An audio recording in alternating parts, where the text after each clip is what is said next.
कोपरगाव तालुक्यातील तहसील कार्यालयातील लाचखोरीचा प्रकार लाचलुचपत प्रतिबंधक विभागाच्या कारवाईमुळे उघडकीस आला आहे। महसूल सहाय्यक असलेल्या श्रीमती अंजना पंडित पवार यांना 7,000 रुपयांच्या लाच स्वीकारताना लाचलुचपत प्रतिबंधक विभागाच्या पथकाने रंगेहात पकडले आहेत।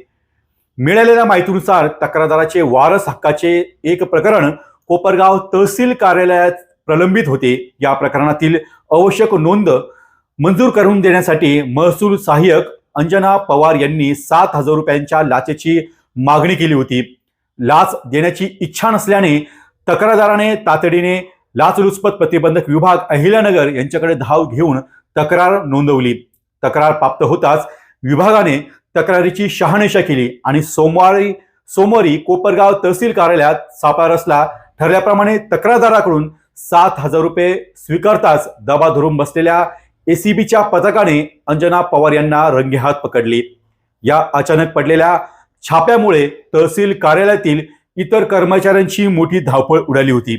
यापूर्वीही कोपरगावात महसूल विभागात अनेक लाचखोरीचे प्रकरण समोर आले असून अनेकांवर कारवाई देखील झाल्या, मात्र अजूनही कर्मचाऱ्यांचे डोळे उघडत नाही।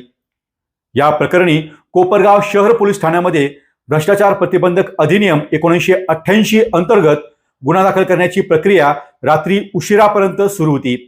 ही यशस्वी कारवाई एसीबीचे नाशिक परिक्षेत्राचे पोलीस अधीक्षक भरत तांगडे, अप्पर पोलीस अधीक्षक माधव रेड्डी, सुनील दोरगे, पोलीस उपाधीक्षक अजित त्रिपुटे यांच्या मार्गदर्शनाखाली पार पडली असून सापळा अधिकारी पोलीस निरीक्षक छाया देवरे, पोलीस कॉन्स्टेबल गजानन गायकवाड, सचिन सुद्रुके, वैभव सुपेकर आणि चालक पोलीस हवालदार हरुण शेख यांच्या पथकाने केली आहे।